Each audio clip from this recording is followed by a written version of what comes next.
일주일에 한 번, 목요일 오후는 제가 아들네 집을 방문하는 날입니다. 현관 비밀번호를 누르는 짧은 순간에도 저는 늘 긴장해요. 오늘은 또 며느리 이민지의 심기를 거스르는 일이 없어야 할 텐데, 아이 반찬은 입에 맞아 할 텐데, 그런 사소한 걱정들이 현관문만큼이나 무겁게 저를 짓눌렀습니다. 띠리릭 소리와 함께 문이 열리면 언제나처럼 소독약과 방향제가 뒤섞인 사람 사는 집 같지 않은 서늘한 공기가 저를 맞이하죠. 거실 풍경은 1년 내내 변함이 없어요. 아이 장난감 하나 어질러진 법 없이 벽에는 알파벳 포스터와 세계지도, 그리고 아들 내외가 하준이와 함께 찍은 어색한 가족사진이 그림처럼 걸려 있습니다. 5살짜리 아이가 사는 공간이라고는 믿기지 않을 만큼 모든 것이 제자리에 각을 맞춰 정돈된 모습은 언제 봐도 숨이 막혀요.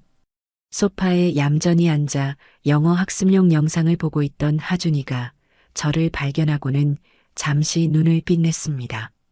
할머니, 아이가 제게 달려오려다 주방 쪽에서 들려오는 며느리의 마른 기침 소리에 우뚝 멈춰 섰습니다. 아이는 금세 표정을 감추고는 마치 로봇처럼 제게 다가와 배꼽에 손을 모으고 꾸벅 영어로 인사를 했어요. 며느리가 가르쳤을 그 인사는 정겹기보다 서글프게 들렸습니다. 그래, 우리 하준이. 그새 또 컸네. 제가 아이 머리를 쓰다듬으려 손을 뻗자 며느리가 물티슈를 한 장 뽑아들고 다가와 아이의 손부터 닦아주었습니다. 마치 제가 외부에서 묻혀온 세균이라도 되는 듯한 행동이었죠. 늘 있는 일이라 이제는 서운할 것도 없었지만 가슴 한구석이 시리는 건 어쩔 수 없더군요. 어머님 오셨어요. 거기 소파에 잠시 앉아 계세요. 하준이 지금 집중해서 봐야 할 시간이에요. 민지는 제게 눈길 한번 제대로 주지 않고 말했습니다. 그녀의 세상에서 저는 아들 하준이의 완벽한 교육 스케줄에 불쑥 끼어든 불청객 혹은 잠시 통제해야 할 변수 정도일 뿐이었죠. 민지는 5살 아들을 영재로 키우는데 거의 모든 것을 걸고 있었어요. 아이의 하루는 눈 뜨는 순간부터 잠드는 순간까지 분 단위로 계획되어 있었습니다. 아침에는 원어민과 함께하는 영어 유치원에 가고 오후에는 방문 교사와 함께 학습지를 풀거나 코딩 수업을 받았죠. 저녁 식사 후에는 잠들기 전까지 클래식 음악을 듣거나 교육용 다큐멘터리를 봐야 했습니다. 그 빽빽한 시간표 어디에도 아이가 숨 쉴 틈은 보이지 않았어요. 제가 싸들고 온 밑반찬들을 냉장고에 정리하는 동안에도 며느리는 제 등 뒤에 서서 사사건건 잔소리를 했습니다. 어머님, 이건 너무 짜요. 나트륨은 아이 두뇌 발달에 안 좋은 거 모르세요? 이 나물은 혹시 유기농 아니죠? 하준이는 무농약 유기농 식단만 먹여요. 그녀의 말들은 모두 하준이를 위한다는 명분 아래 날아와 제 가슴에 비수처럼 꽂혔습니다. 제가 평생 정성으로 아들 되시기를 키워냈던 모든 방식이 며느리의 세상에서는 무식하고 시대에 뒤떨어진 구시대의 유물이 되어버렸어요. 참다 못한 제가 한마디 하고야 말았습니다. 아가, 그래도 애는 좀 뛰어놀아야지. 저렇게 책상 앞에만 앉아 있어서 쓰겠니? 저 나이 때는 흙도 좀 만지고 넘어져도 봐야 크는 거야. 제 말에 민지의 표정이 싸늘하게 굳었습니다. 그녀는 들고 있던 유기농 주스팩을 식탁에 탁 소리가 나게 내려놓으며 저를 똑바로 쳐다봤어요. 그 눈에는 시어머니에 대한 존중이라고는 찾아볼 수 없는 차가운 경멸감마저 서려 있었습니다. 어머님, 하준이 인생 책임지실 거 아니잖아요. 요즘 세상이 어떤 세상인데요? 남들보다 한 발이라도 뒤처지면 그걸로 끝이에요. 어머님 때랑은 다르다고요. 그녀의 쏘아붙이는 말에 저는 더 이상 아무런 대꾸도 할 수 없었습니다. 틀린 말은 아닐지도 모르죠. 하지만 제 눈에는 하루 종일 어른들의 욕심에 이리저리 끌려다니느라 작은 얼굴에 그늘이 진 가여운 손주 녀석의 모습만 아른거렸습니다. 아들 대식이는 어릴 적 온 동네를 휘젓고 다니던 개구쟁이였는데 해가 지도록 흙투성이가 되어 들어와도 마냥 예쁘기만 했는데 제 손주는 아비가 누렸던 그 평범한 유년의 행복을 조금도 누리지 못하고 있었어요. 그렇게 1시간쯤 지났을까요? 며느리가 지갑을 챙겨 들고 일어섰습니다. 어머님, 저 앞에 마트에 금방 다녀올게요. 하준이 간식으로 먹일 청포도가 떨어져서요. 하준이 저 영상 마저 보게 해주시고 다른 건 절대 만지거나 먹이지 마세요. 그녀는 제게 명령을 내리고는 현관을 나섰습니다. 쿵 하고 문이 닫히는 소리가 들리자 거실의 공기가 조금은 부드러워지는 것 같았어요. TV 화면에 시선을 고정한 채 미동도 없던 하준이가 그제야 슬그머니 고개를 돌려 저를 바라봤습니다. 그리고는 작은 목소리로 마치 비밀 이야기라도 하듯 제게 속삭였어요. 할머니, 나 미끄럼틀 딱 한 번만 타고 싶어. 아이의 눈은 간절함으로 가득 차 있었습니다. 저는 순간 망설였어요. 며느리에게 들키는 날에는 또 어떤 잔소리와 멸시가 쏟아질지 불 보듯 뻔했으니까요. 하지만 제 옷소매를 붙잡는 아이의 작은 손, 금방이라도 눈물을 터뜨릴 것처럼 그렁그렁한 눈망울을 외면할 수는 없었습니다. 그래, 딱 한 번인데 저렇게 행복하게 웃는 모습을 본 게 언제였던가. 그 짧은 행복을 선물해 주는 것조차 망설이는 제가 한심하게 느껴졌습니다. 그래, 우리 강아지. 할머니랑 빨리 다녀오자. 엄마 오기 전에. 저는 하준이의 손을 잡고 마치 첩보 영화의 주인공이라도 된 것처럼 조용히 현관문을 열고 밖으로 나섰습니다. 아파트 복도의 차가운 공기와는 다른 햇살이 섞인 바깥바람이 아이와 저를 반갑게 맞아주었어요. 집에서 불과 1분도 안 되는 거리에 있는 놀이터였지만 하준이에게 그곳은 금지된 땅이나 마찬가지였습니다.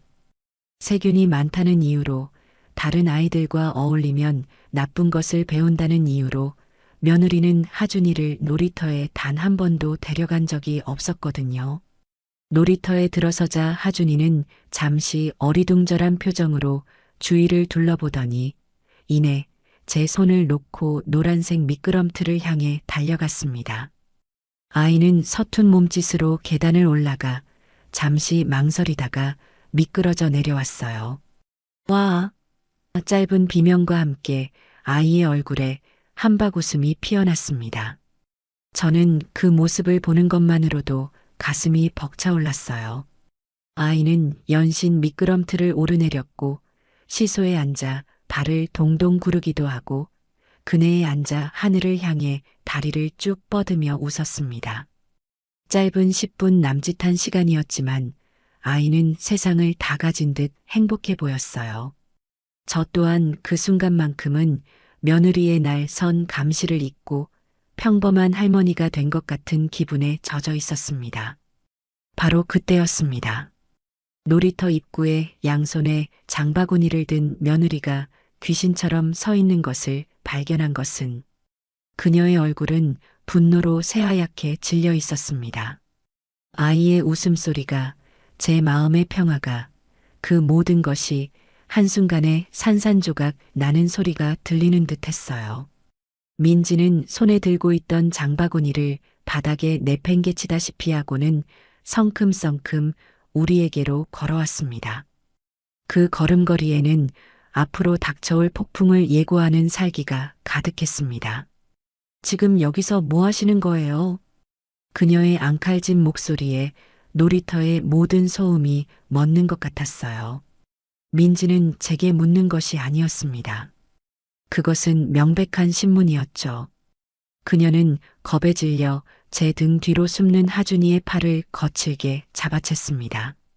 그리고는 제게 불꽃 튀는 눈빛을 보내며 소리쳤어요. 제가 분명히 말씀드렸죠. 하준이 아무데도 데리고 가지 말라고. 어머님, 정말 왜 이러세요? 아가, 그게 아니라 하준이가 너무 가고 싶어 해서 딱 한 번만. 한 번? 그 한 번 때문에 애한테 무슨 일이라도 생기면 어쩌실 뻔했어요. 이 더러운 데서 병균이라도 옮으면 넘어져서 머리라도 다치면 네가 책임질 거예요? 네가 라는 시어머니에게는 차마 입에 담을 수 없는 말이 그녀의 입에서 거침없이 튀어나왔습니다. 저는 너무나 큰 충격에 아무 말도 할 수 없었어요. 그녀는 제 대답을 들을 생각도 없다는 듯 아이의 팔을 거의 끌다시피 하며 집으로 향했습니다. 저는 죄인처럼 그 뒤를 따라갈 수밖에 없었죠. 집에 들어서자마자 닫힌 현관문은 세상과의 단절을 의미했습니다. 민지는 하준이를 방에 밀어넣고 문을 닫아버린 뒤 저와 마주 섰습니다. 그녀의 눈은 이글이글 타오르고 있었어요. 어머님, 정말 실망이에요. 제 교육 방식을 무시하는 것도 정도가 있죠. 어떻게 제 등 뒤에서 이런 짓을 하실 수가 있어요? 나는 그냥 아이가 안쓰러워서 그랬다. 애가 저렇게 좋아하는 걸. 좋아해요? 그 순간의 쾌락 때문에 아이의 미래를 망칠 셈이에요? 어머님의 그 무식하고 감상적인 행동 하나가 제 모든 계획을 엉망으로 만드는 거라고요. 그녀는 더 이상 말을 섞을 가치도 없다는 듯 제가 현관에 벗어둔 가방과 들고 온 반찬통을 집어들었습니다. 그리고는 현관문을 활짝 열어젖히고는 그것들을 복도 바닥으로 내던져 버렸어요. 쨍그랑 플라스틱 반찬통이 깨지면서 제가 아침 내내 정성껏 묻혔던 나물이 차가운 타일 바닥 위로 처참하게 쏟아졌습니다. 당장 나가세요. 그리고 다시는 우리 집에 찾아올 생각 마세요. 그녀는 제 등을 세차게 떠밀었습니다. 저는 속수무책으로 문 밖으로 밀려나고 말았어요. 어떻게 나한테 이럴 수가 있어. 나가시라고요. 당신 같은 사람은 하준이 인생의 해충이에요. 도움이 되기는커녕 방해만 되는 존재라고요. 제 눈에서 뜨거운 눈물이 솟구쳤습니다.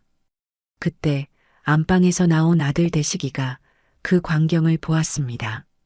저는 마지막 희망을 걸고 아들을 바라봤어요. 내 아들이라면 저 미쳐 날뛰는 아내를 말리고 내 편을 들어주리라 믿었습니다. 하지만 아들은 저와 눈을 마주치지 못하고 고개를 숙일 뿐이었어요. 그리고는 기어 들어가는 목소리로 제 가슴에 마지막 대못을 박는 말을 내뱉었습니다. 엄마, 일단 오늘은 그냥 가. 민지가 저렇게 화가 났잖아. 아들은 며느리의 등 뒤에 숨어 있었습니다. 제 아들은 그곳에 없었어요. 그저 아내의 비위를 맞추기에 급급한, 한심하고 비겁한 남자만 있을 뿐이었죠. 쾅! 제 앞에서 현관문이 무정하게 닫혔습니다. 저는 차가운 복도 바닥에 쏟아진 반찬들을 망연자실하게 내려다보았습니다. 제 정성, 제 마음, 제 인생이 저렇게 내팽개쳐진 것만 같았어요. 수치심과 분노, 그리고 지독한 배신감이 온몸을 휘감았습니다. 차가운 복도 바닥의 냉기가 온몸으로 스며드는 것 같았습니다. 엘리베이터가 오르내리는 기계음, 이웃집에서 희미하게 새어나오는 웃음소리가 이 세상에 저 혼자만 덩그러니 버려졌다는 사실을 더욱 선명하게 만들었어요. 무릎을 짚고 겨우 몸을 일으켰습니다. 쏟아진 나물 반찬에서는 제가 그토록 아꼈던 손주를 위해 넣었던 고소한 참기름 냄새가 진동을 했죠. 그 냄새가 역하게 느껴진 것은 처음이었습니다. 저는 더러워진 반찬통을 그 자리에 그대로 둔 채 아무 일 없었다는 듯 천천히 엘리베이터 버튼을 눌렀어요. 1층으로 내려가는 그 짧은 시간 동안 제 머릿속에서는 수십 년의 세월이 파노라마처럼 스쳐 지나갔습니다. 남편과 사별하고 홀로 아들 대식이를 키우던 날들. 식당 일을 하고 밤에는 남의 집 이불 빨래를 해주며 악착같이 돈을 모았습니다. 행여나 아들이 기죽을까 남들 하는 건 다 해주며 애지중지 키웠죠. 좋은 대학에 보내고 번듯한 회사에 취직하고 어여쁜 며느리감을 데려왔을 때 저는 이제 고생은 끝났다고 제 인생의 의무를 다했다고 생각했어요. 그들을 위해 제 모든 것을 내어주는 것이 당연한 엄마의 도리라고 믿어 의심치 않았습니다. 하지만 그 끝에 제게 돌아온 것은 해충이라는 모욕과 함께 굳게 닫힌 현관문이었습니다. 아파트 단지를 빠져나와 택시를 잡아탔습니다. 기사님이 행선지를 물었지만 집 주소가 바로 입에서 떨어지지 않았어요. 돌아갈 집, 그곳이 과연 온전한 내 집이 맞을까요? 아들 내외가 10분 거리에 살기 시작하면서부터 그 집은 더 이상 저만의 공간이 아니었습니다. 시도 때도 없이 찾아와 필요한 것을 가져갔고 주말이면 당연하다는 듯 찾아와 제게 밥상을 요구했죠. 저는 그들의 필요를 채워주는 보급창고이자 급할 때 손주를 맡기는 놀이방 선생이었을 뿐 그 이상도 이하도 아니었습니다. 그 사실을 깨닫고 나니 눈물조차 나오지 않았습니다. 눈물이 흐를 자리에 차갑고 단단한 무언가가 차오르기 시작했어요. 분노와 증오를 넘어선 서늘한 결심 같은 것이었죠. 집에 도착해 불도 켜지 않은 채 소파에 주저앉았습니다. 어둠 속에서 저는 밤을 새워 생각하고 또 생각했어요. 저들의 세상을 완벽하게 그리고 합법적으로 부수어버릴 방법을요. 감정적으로 맞서봐야 힘없는 늙은이의 하소연으로 끝날 뿐이라는 걸 잘 압니다. 저들에게 가장 고통스러운 것은 무엇일까? 그것은 바로 돈이었습니다. 며느리가 그토록 하준이의 교육에 집착하는 것도 아들이 번듯한 사업체를 운영하며 남들에게 과시하고 싶어 하는 것도 그 근간에는 모두 돈이 있었죠. 그들이 발 딛고 선 그 돈의 기반을 송두리째 무너뜨려야 했습니다. 날이 밝아올 무렵 저는 자리에서 일어났습니다. 안방 장롱 깊숙한 곳에 넣어둔 남편의 손때가 묻은 낡은 서류함을 꺼내 들었어요. 결혼 서류부터 시작해 아들의 출생신고서, 제 앞으로 된 집문서까지 제 인생의 모든 기록이 그 안에 담겨 있었습니다.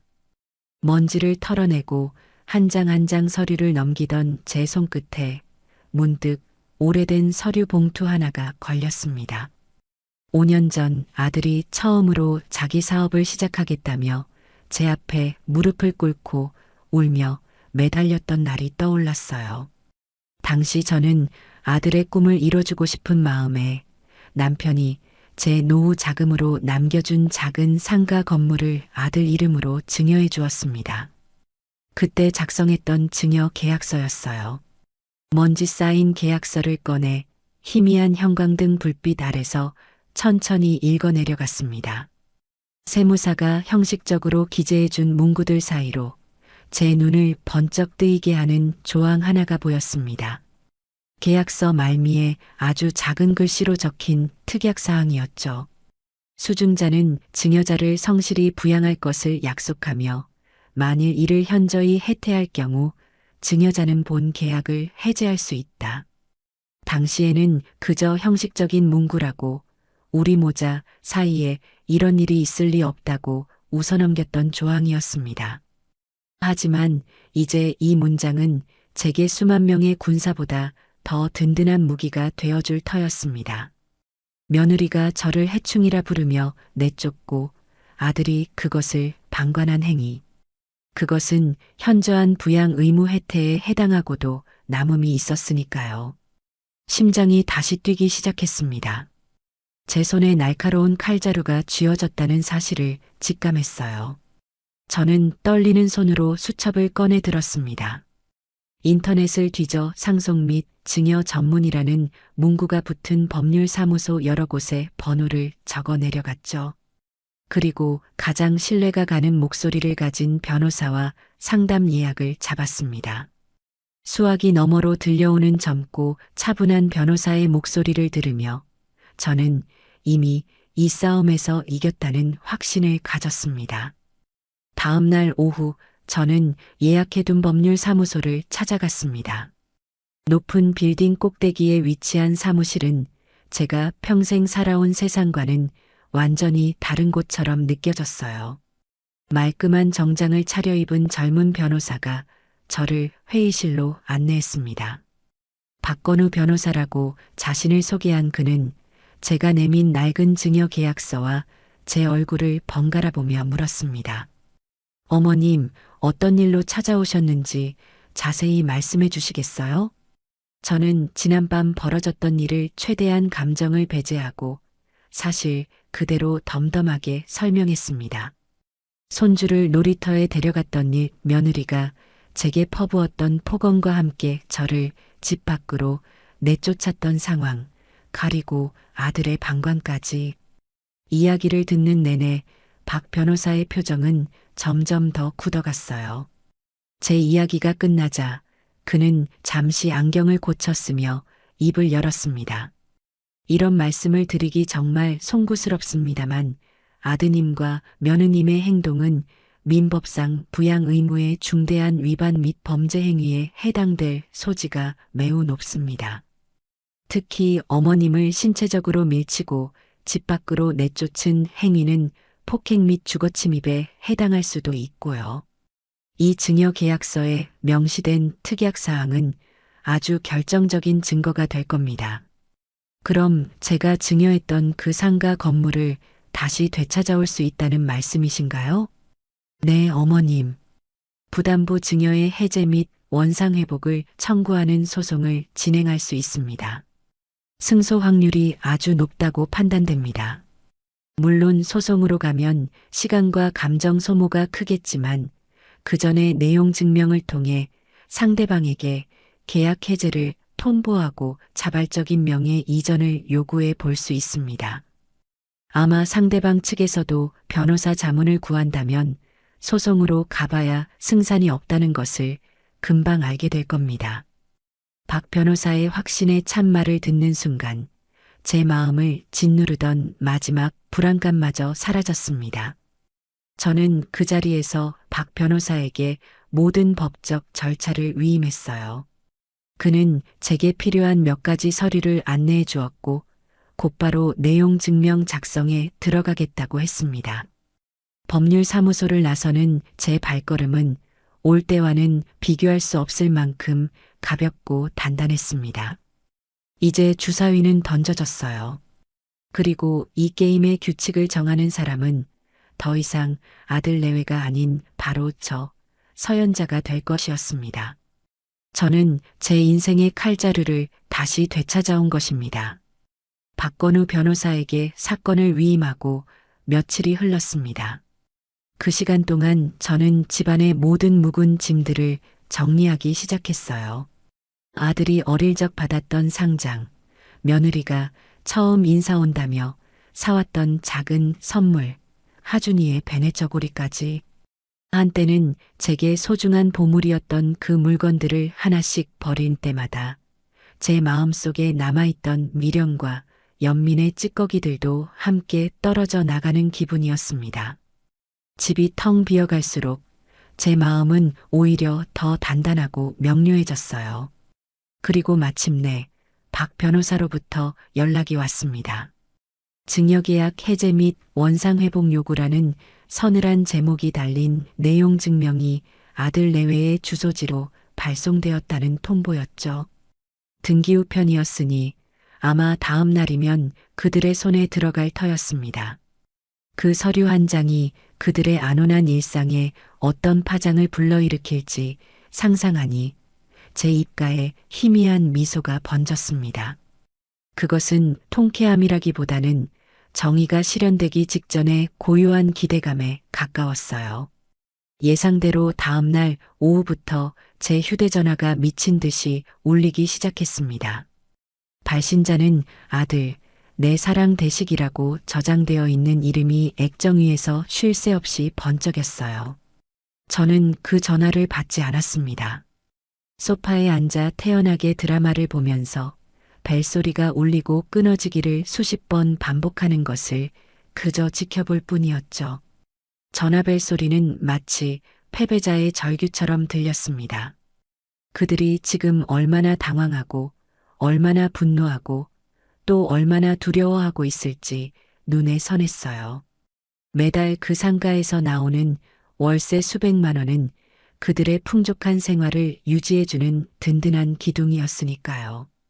고급 아파트의 관리비를 내고 며느리의 명품 가방값을 치르고 하준이의 비싼 교육비를 감당하게 해주던 그 화수분이 하루아침에 사라질 위기에 처한 겁니다.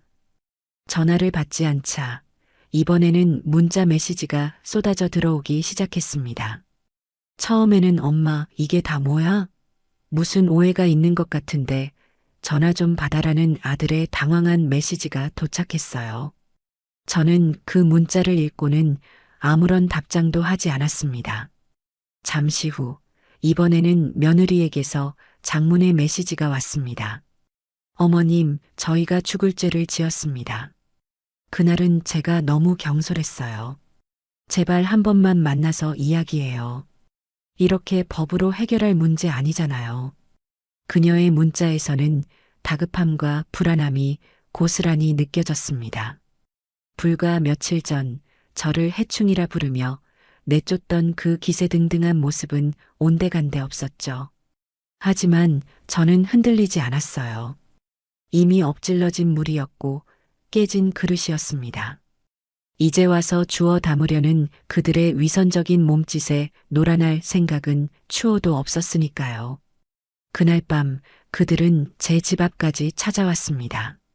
굳게 닫힌 현관문 앞에서 초인종을 누르고 문을 두드리며 제 이름을 애타게 불렀죠. 엄마, 문 좀 열어봐. 얼굴 보고 이야기해. 어머님, 제발요. 이러지 마세요. 문 하나를 사이에 두고 들려오는 그들의 목소리는 제게 아무런 감흥도 주지 못했습니다. 저는 이어폰을 끼고 볼륨을 높인 채 거실에 누워 눈을 감았어요. 그들의 목소리가 멀어질수록 제 마음은 오히려 더 평온해졌습니다. 한참을 문 앞에서 서성이다 돌아가는 그들의 발소리를 들으며 저는 이 싸움의 주도권이 완벽하게 제게 넘어왔음을 실감했습니다. 다음 날 박 변호사에게서 다시 연락이 왔습니다. 아들 내외가 변호사를 선임했고 상대 측 변호사로부터 연락이 왔다는 이야기였어요. 아무래도 그쪽 변호사도 승산이 없다고 판단한 모양입니다. 소송까지 가지 않고 합의를 통해 원만하게 명의를 이전하고 싶다는 의사를 전해왔습니다. 어머님 뜻은 어떠신지요? 그렇게 하시죠. 대신 조건이 있습니다. 다시는 제 앞에 나타나지 않겠다는 약속을 받아주세요. 법적으로요. 알겠습니다. 접근금지 가처분 신청도 함께 준비해서 합의서에 해당 내용을 명시하도록 하겠습니다. 모든 것이 제 계획대로, 아니 계획보다 더 순조롭게 진행되고 있었습니다. 그들은 아마 소송으로 갔을 때 자신들에게 닥쳐올 더 큰 불이익, 예컨대 폭행 사실 등이 알려지면서 감당해야 할 사회적 평판 하락까지 계산했겠죠. 저항 한번 제대로 못 해보고 백기를 든 것입니다. 며칠 뒤 저는 박 변호사의 사무실에서 아들 내외의 대리인과 마주 앉았습니다. 아들 내외는 차마 제 얼굴을 볼 자신이 없었는지 변호사만 보냈더군요. 저는 덤덤한 표정으로 상가 명의를 제게 다시 이전한다는 합의서와 향후 어떠한 형태로든 제게 연락하거나 접근하지 않겠다는 각서에 서명했습니다. 펜 끝으로 제 이름을 적어 내려가는 순간 저는 제 인생에서 가장 무겁고 질긴 족쇄 하나를 끊어내는 듯한 해방감을 느꼈어요. 법의 이름으로 저는 그들에게서 완벽한 독립을 쟁취한 것입니다. 이제 그들은 더 이상 제 아들과 며느리가 아니었습니다. 그저 제 인생에서 완벽하게 지워내야 할 과거의 오점일 뿐이었죠. 상가 건물의 등기권리증이 다시 제 손에 들어온 바로 다음 날 저는 한치의 망설임도 없이 부동산 중개소 여러 곳에 건물을 급매물로 내놓았습니다. 시세보다 조금 저렴한 가격을 제시하자 매수자는 금방 나타났어요. 수십 년간 제 노후를 든든하게 지켜주었던 그 건물은 한 달도 채 되지 않아 제 통장에 수십억 원의 현금으로 모습을 바꾸어 들어왔습니다. 평생 만져본 적 없는 큰돈이었지만 이상하게도 마음은 무덤덤했어요. 이 돈은 제게 부의 상징이 아니라 과거를 청산하고 새로운 삶을 시작하기 위한 실탄이었으니까요. 저는 그 돈의 일부를 떼어 도심에서 한참이나 떨어진 외곽 지역에 낡고 허름한 단층 주택을 하나 샀습니다. 마당에는 잡초가 무성하고 담벼락 페인트는 곳곳이 벗겨져 볼품없는 집이었죠. 부동산 중개인은 더 좋은 아파트나 신축 빌라가 많다며 저를 이해할 수 없다는 표정으로 바라봤습니다. 하지만 제게는 번쩍이는 대리석 바닥보다 흙을 밟을 수 있는 작은 마당이 더 절실했어요. 누구의 눈치도 볼 필요 없이 오롯이 저만의 시간을 보낼 수 있는 조용한 공간이 필요했습니다. 남은 돈은 여러 은행에 나누어 안전하게 예치해두고 그 사실은 그 누구에게도 알리지 않았습니다. 제 아들 대시기조차 상상할 수 없는 액수의 돈이었죠. 제가 새로운 보금자리에서 조용한 날들을 보내는 동안 아들 내외의 삶은 예상했던 것보다 훨씬 더 빠르고 처참하게 무너져 내리고 있었습니다. 그 소식은 제가 굳이 찾아보지 않아도 과거 인연을 맺었던 동네 사람들을 통해 제 귀에까지 흘러들어왔어요. 가장 먼저 타격을 입은 것은 그들의 주거 환경이었습니다. 매달 꼬박꼬박 들어오던 상가 월세가 끊기자 그들은 강남의 고급 주상복합 아파트 관리비와 대출 이자를 감당할 수 없게 되었죠. 결국 그곳에서 쫓겨나다시피 이사했다는 소식이 들려왔습니다. 새로 옮겨간 곳은 서울에서도 가장 집값이 저렴하다는 변두리의 낡은 빌라 2층이라고 했어요. 하준이의 글로벌 인재 프로젝트를 위해 고집했던 강남 학군과는 아주 멀어진 셈입니다. 주 수입원이 사라지자 아들의 작은 사업체도 급격하게 기울기 시작했습니다. 직원들 월급이 밀리기 시작했고 거래처에서는 신용을 잃었죠. 한때는 유망한 젊은 사업가로 불리며 으스대던 아들은 이제 하루가 멀다 하고 빚 독촉에 시달리는 신세가 되었다고 합니다. 며느리 민지의 상황은 더욱 비참했어요. 그녀는 자신의 분신처럼 아끼던 명품 가방과 옷들을 중고 거래 사이트에 헐값으로 내놓으며 생활비를 마련하고 있다는 소문이 돌았습니다. SNS에 온갖 화려한 일상을 과시하며 친구들의 부러움을 한 몸에 받던 그녀의 자존심이 얼마나 구겨졌을지 상상하기 어렵지 않았습니다. 저는 그 소식들을 들으며 어떤 감정도 느끼지 않으려 애썼습니다. 동정심도 연민도 심지어 통쾌함조차 사치라고 생각했어요. 그들의 몰락은 전적으로 그들이 저지른 행동의 결과일 뿐 제가 관여할 바가 아니었으니까요. 저는 오직 제 새로운 삶에만 집중했습니다. 낡은 주택으로 이사온 첫날 저는 작업복으로 갈아입고 잡초가 무성한 마당으로 나갔습니다. 허리를 숙여 반나절 내내 잡초를 뽑고 딱딱하게 굳은 땅을 호미로 일구었어요. 땀이 비 오듯 쏟아지고 숨이 턱까지 차올랐지만 이상하게도 마음은 편안했습니다.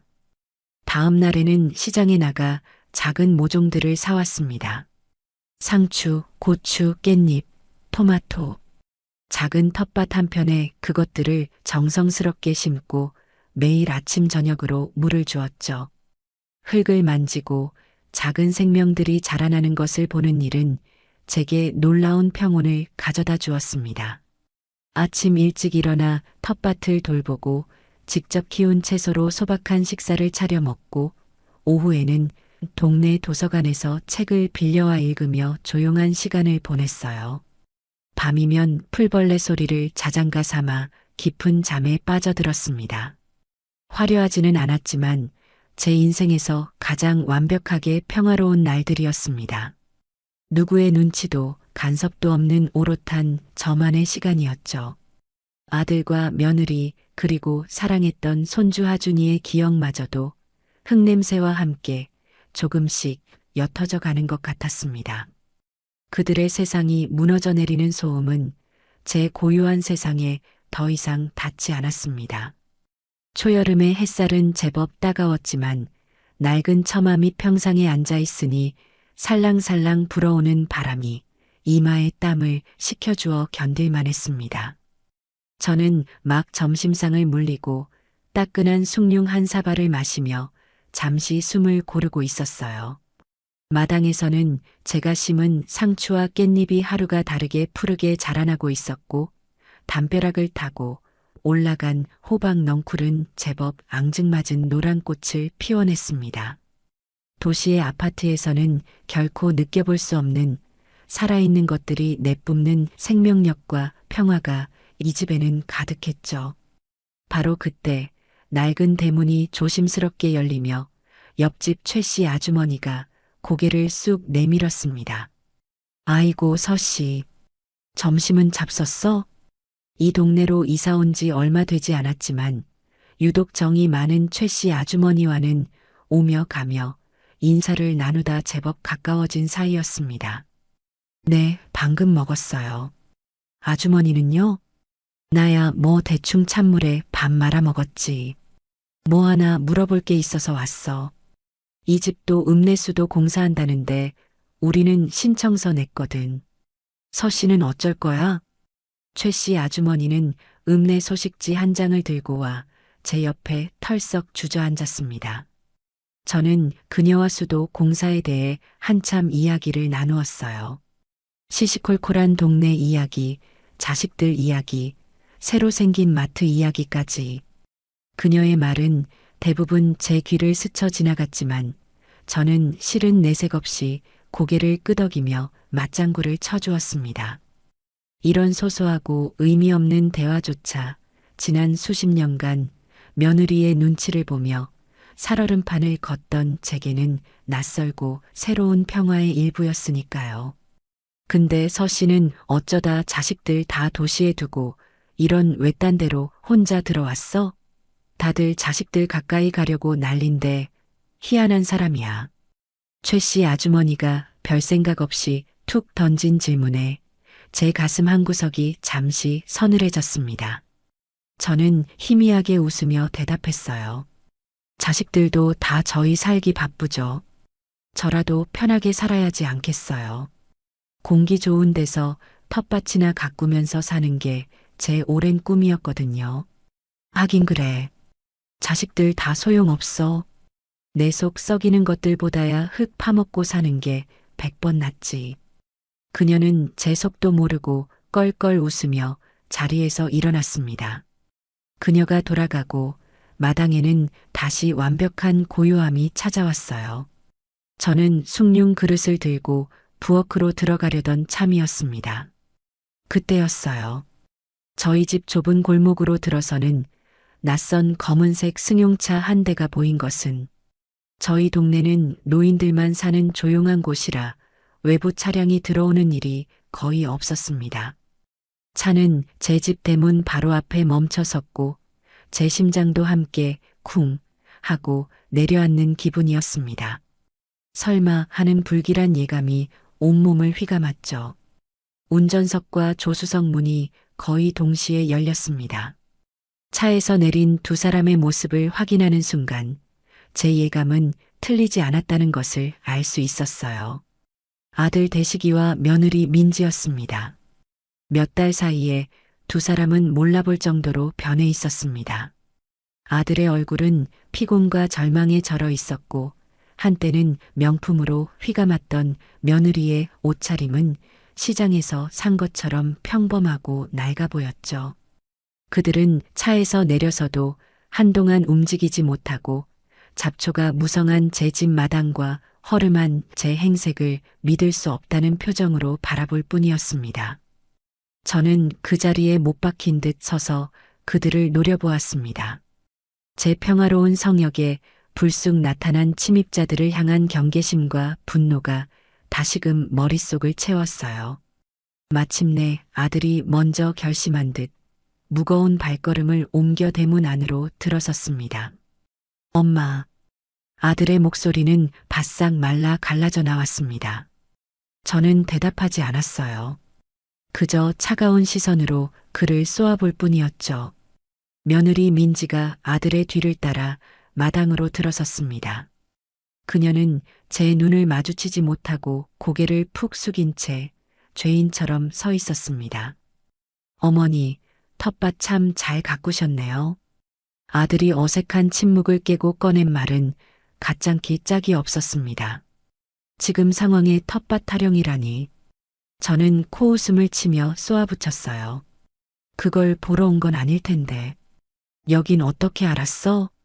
그게 수소문을 좀 했어요, 엄마. 제발 저희 이야기 좀 들어주세요. 네. 너희랑 나랑 할 이야기가 뭐가 남았지? 법으로 다 깨끗하게 정리된 사이 아니었나? 내 눈앞에서 사라지겠다고 각서까지 쓰고 간 건 너희들이야. 제 얼음장 같은 말에 아들은 입을 꾹 다물었습니다. 그때 푹 숙이고 있던 며느리가 고개를 들었어요. 그녀의 눈은 퉁퉁 부어 있었고 그 안에는 제가 한 번도 본 적 없는 절박함이 가득했습니다.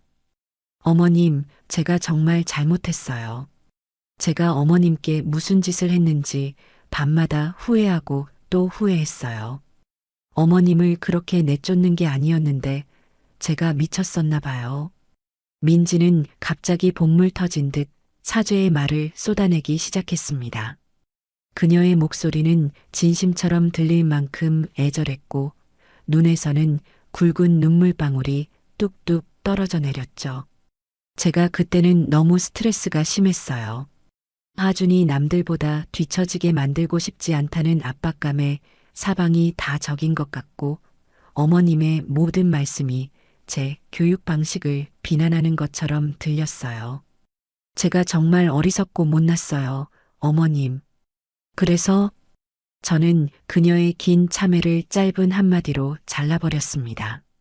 그래서 나를 해충이라고 부르고 내쫓고 내 아들놈은 그걸 보고도 못 본 척했다?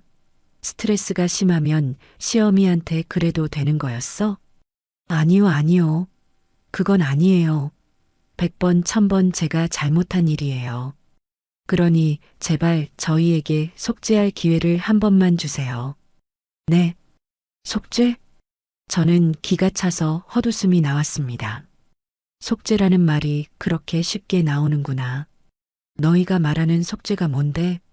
다시 내 돈으로 예전처럼 호의호식하면서 주말마다 찾아와서 나를 종 부리듯 부려먹는 거? 그게 너희가 말하는 속죄니?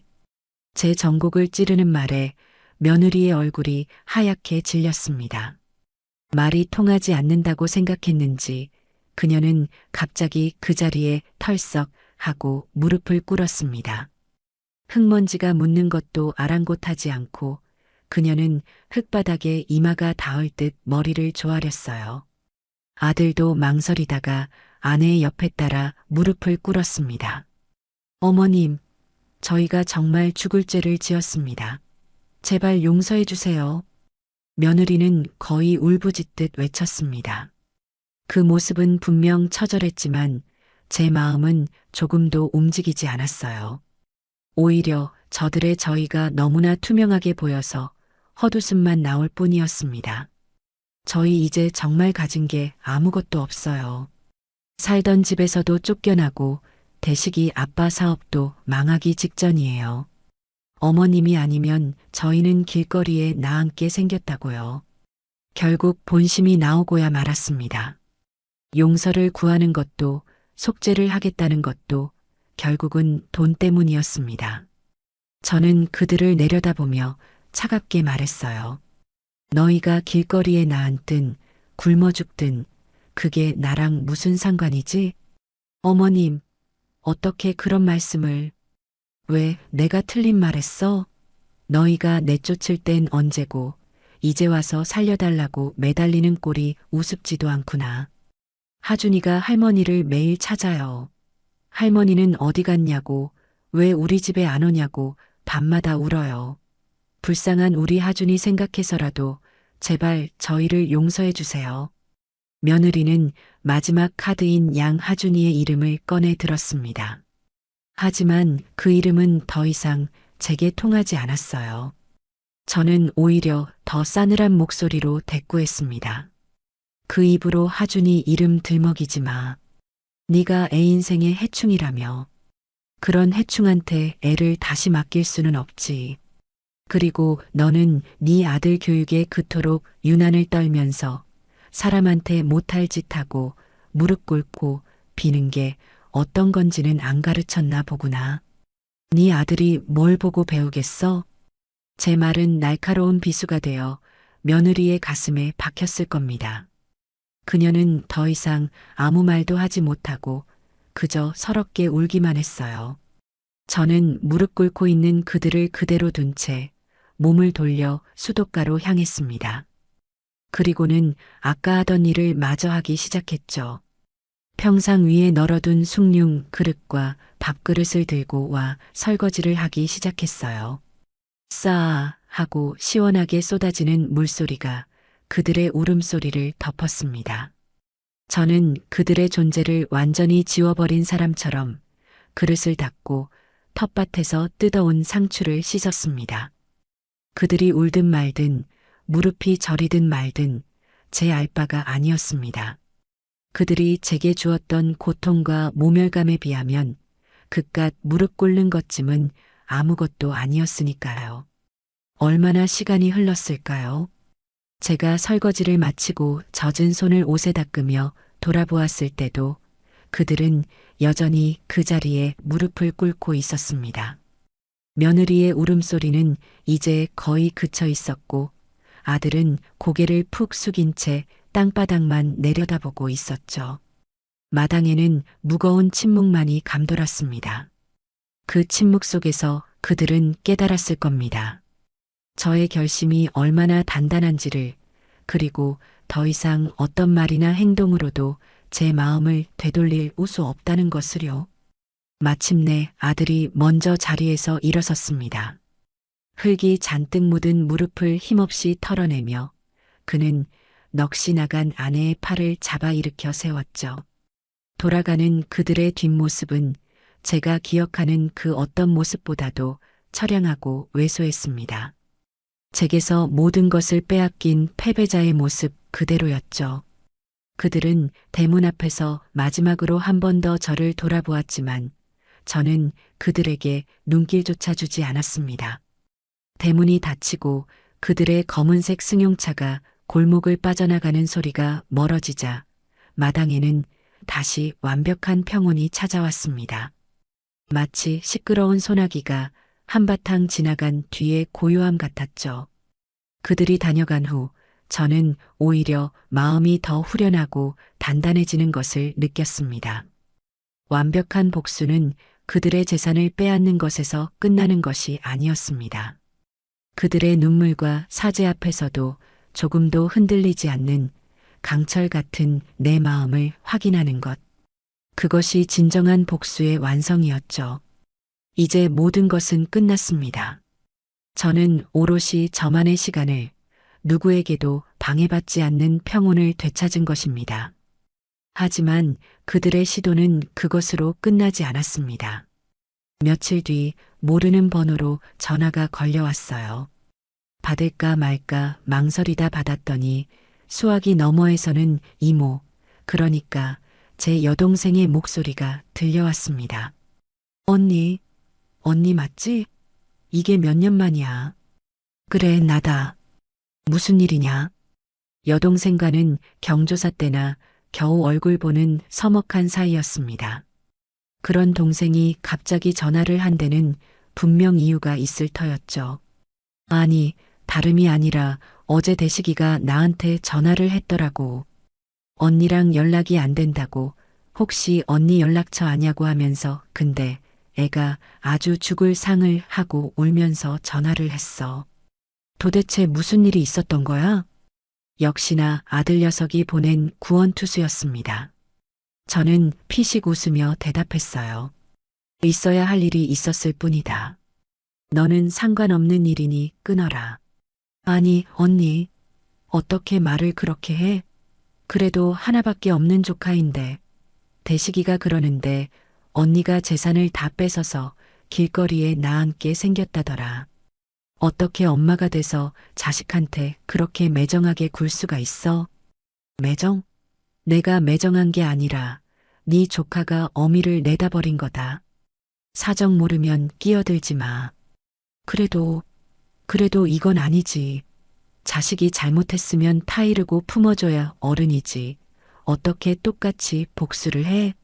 언니 정말 무서운 사람이네. 대식이랑 민지 씨가 언니 집 앞에서 무릎 꿇고 싹싹 빌었다며. 그만하면 됐잖아. 이제 용서하고 좀 걷어줘.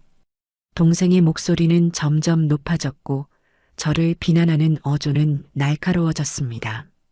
저는 더 이상 그 말을 듣고 있을 수가 없었어요. 너는 네 자식한테 똑같은 셔츠 2번 안 입히고 철마다 보약 해먹이면서 귀하게 키웠지? 그야 당연하지. 그게 왜? 나는 대식이 그렇게 못 키웠다. 남의 집 허드렛일 해가면서 내 옷 한 벌 못 사입고 내 밥 한 끼 제대로 못 챙겨 먹으면서 오로지 아들 하나만 보고 살았어. 그렇게 키운 아들이 지 마누라랑 작당해서 나를 해충이라 부르며 내쫓았다. 네가 내 상황이었어도 자식이니까 하고 품어줄 수 있겠어? 네가 직접 겪어보지 않았으면 함부로 말하지 마라. 그리고 다시는 이 일로 나한테 전화하지 마. 내 인생에서 내 아들은 이미 죽었으니까. 저는 제 할 말만 하고 전화를 끊어버렸습니다. 가슴이 답답하고 화가 치밀어 올랐지만 한편으로는 시원하기도 했어요. 이제 제 주변의 모든 사람들에게 제 결심을 알린 셈이니까요. 더 이상 저를 흔들려는 시도는 없을 겁니다. 그날 이후 저는 제 삶에 더 깊이 파고들었습니다. 읍내 노인정에 나가 새로운 친구들을 사귀었어요.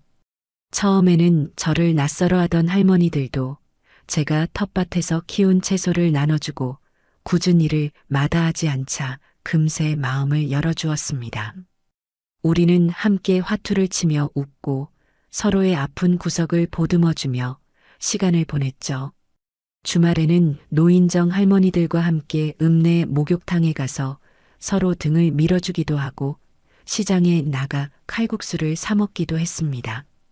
그렇게 사람들과 어울리다 보니 마음 한구석에 남아있던 외로움의 그림자마저 서서히 옅어져 갔습니다. 시간은 정말 빠르게 흘렀습니다. 가을이 깊어지자 텃밭의 작물들을 모두 거두어들이고 내년을 위해 밭을 정리했어요. 마당 한편에는 겨우내 먹을 김장김치를 담가 땅에 묻었습니다. 제 손으로 직접 키운 배추와 무로 담근 김치는 그 어떤 진수성찬보다도 제게 큰 만족감을 주었죠. 그렇게 몇 달의 시간이 속절없이 흘렀습니다. 아들 내외에게서는 더 이상 아무런 연락도 오지 않았어요. 저 또한 그들의 소식이 궁금하지 않았습니다. 제 세상에서 그들은 완벽하게 지워졌으니까요. 가을볕이 유난히 따스하게 느껴지던 어느 평화로운 오후였습니다. 추수를 마친 텃밭은 잠시 휴식에 들어갔고 저 역시 모처럼 아무런 할 일 없이 평상에 앉아 뜨개질을 하고 있었어요. 곧 다가올 겨울, 노인정 친구들에게 선물할 목도리를 뜨는 중이었습니다. 라디오에서는 제가 좋아하는 옛 노래가 흘러나왔고 바람에 실려온 옅은 흙냄새와 국화향기가 코끝을 부드럽게 간지렸습니다. 모든 것이 완벽하게 평화롭고 나른한 순간이었죠. 제 인생에 다시는 없을 것 같은 그런 완벽한 오후였습니다. 바로 그때 그 평화를 깨뜨리며 제 낡은 휴대전화가 요란한 벨소리를 울렸습니다. 화면에 뜬 것은 모르는 번호였어요. 저는 인상을 찌푸렸습니다. 또 무슨 광고 전화이거나 아니면 제 동생처럼 저를 설득하려는 누군가의 전화일지도 모른다고 생각했죠. 받지 않고 그냥 끊어버리려는데 이상하게도 손가락이 움직이지 않았습니다. 심장이 불길하게 쿵쾅거렸고 온몸의 신경이 저 전화기를 향해 곤두서는 기분이었습니다. 망설임 끝에 저는 뜨개질거리를 내려놓고 통화 버튼을 눌렀습니다. 여보세요. 수화기 너머에서는 한동안 아무 소리도 들리지 않았습니다. 거친 숨소리와 함께 누군가 필사적으로 울음을 참으려는 듯한 끄끄거리는 소리만 간간히 들려올 뿐이었죠. 여보세요? 누구신데 전화를? 제가 다시 한번 묻자 그제야 귀에 익은 그러나 완전히 무너져 내린 목소리가 들려왔습니다. 제 기억 속 그 어떤 목소리보다도 처절하고 절망적인 아들 되시기의 목소리였습니다. 엄마 맞아요? 흑. 무슨 일이냐? 뜸 들이지 말고 똑바로 말해. 제 목소리는 저도 모르게 얼음장처럼 차갑게 나갔습니다. 하지만 아들은 제 다그침에 아랑곳하지 않고 거의 실성한 사람처럼 울부짖으며 한마디 한마디를 토해냈습니다. 그 말들은 제 심장을 향해 날아오는 거대한 파편과도 같았어요. 하준이가요, 유치원 차에서 내리다가 골목에서 나오던 오토바이에. 아들은 제대로 말을 잇지 못했습니다. 하지만 하준이와 사고라는 단어만으로도 제 머릿속은 이미 새하얗게 변해버렸어요. 그래서 하준이는 애는 어쨌는데 제가 거의 비명을 지르듯 소리치자 아들은 잠시 말을 멈췄다가 이 세상의 모든 절망을 담은 목소리로 마지막 문장을 내뱉었습니다. 병원 응급실인데 의사가 마음의 준비를 하라고. 엄마 어떡해? 나 어떡해? 그 순간 제 세상의 모든 소리와 색깔이 사라졌습니다. 손에 들고 있던 휴대전화를 바닥에 떨어뜨렸지만 그것이 시멘트 바닥에 부딪혀 박살나는 소리조차 들리지 않았어요. 복수를 위해 쌓아 올렸던 단단한 성벽, 그들을 향한 미움과 증오, 지난 몇 달간 지켜왔던 고요한 평화, 그 모든 것이 하얗게 날아가 버렸습니다. 머릿소리에는 오직 단 하나의 영상만이 흑백 영화처럼 반복해서 재생될 뿐이었어요. 금지된 놀이터에서 노란 미끄럼틀을 타며 세상을 다 가진 듯 해맑게 웃던 내 손주 하준이의 얼굴. 정신을 차렸을 때 저는 이미 방 안에서 허둥지둥 외출복을 꿰어입고 있었습니다. 손은 어찌나 떨리는지 단추 하나 제대로 채울 수가 없었고 다리는 풀려 금방이라도 주저앉을 것만 같았어요. 지갑과 박살난 전화기를 챙겨 들고 비틀거리며 대문을 나섰습니다. 큰 길까지 어떻게 달려갔는지 기억나지 않아요. 지나가는 택시를 미친 사람처럼 손을 흔들어 잡아탔습니다. 기사님, 병원이요. 제발 최대한 빨리 가주세요. 제 몰골이 흉흉했는지 택시기사는 놀란 눈으로 저를 쳐다보면서도 군말 없이 차를 출발시켰습니다. 무슨 급한 일 있으신가 봐요, 할머니. 재발료 돈은 얼마든지 드릴게요. 제발 제 손주가 지금 죽어가고 있대요. 말을 내뱉는 순간 참았던 눈물이 복물처럼 터져나왔습니다. 택시가 병원을 향해 달리는 동안 저는 어린아이처럼 목 놓아 울었습니다. 그동안 아들 내외를 미워하고 그들의 불행을 외면했던 모든 순간들이 날카로운 가시가 되어 제 심장을 찔렀습니다. 복수에 눈이 멀어 가장 소중한 것을 돌아보지 못한 어리석은 할머니. 그게 바로 저의 모습이었어요. 1시간이 넘는 거리를 택시는 총알처럼 달려 병원에 도착했습니다. 저는 허둥지둥 택시비를 치르고 응급실로 미친 듯이 달려갔어요. 소독약 냄새와 사람들의 신음소리로 가득한 응급실 앞 복도. 그곳 의자에 넋이 나간 채 허공만 바라보고 있는 아들과 며느리의 모습이 보였습니다. 아들은 머리를 쥐어뜯고 있었고 며느리는 눈물조차 말라버린 얼굴로 초점 없이 바닥만 내려다보고 있었죠. 저를 발견한 며느리가 먼저 자리에서 일어나 비틀거리며 제게로 다가왔습니다. 그리고는 제 옷자락을 붙들고 그 자리에 주저앉아 오열하기 시작했어요.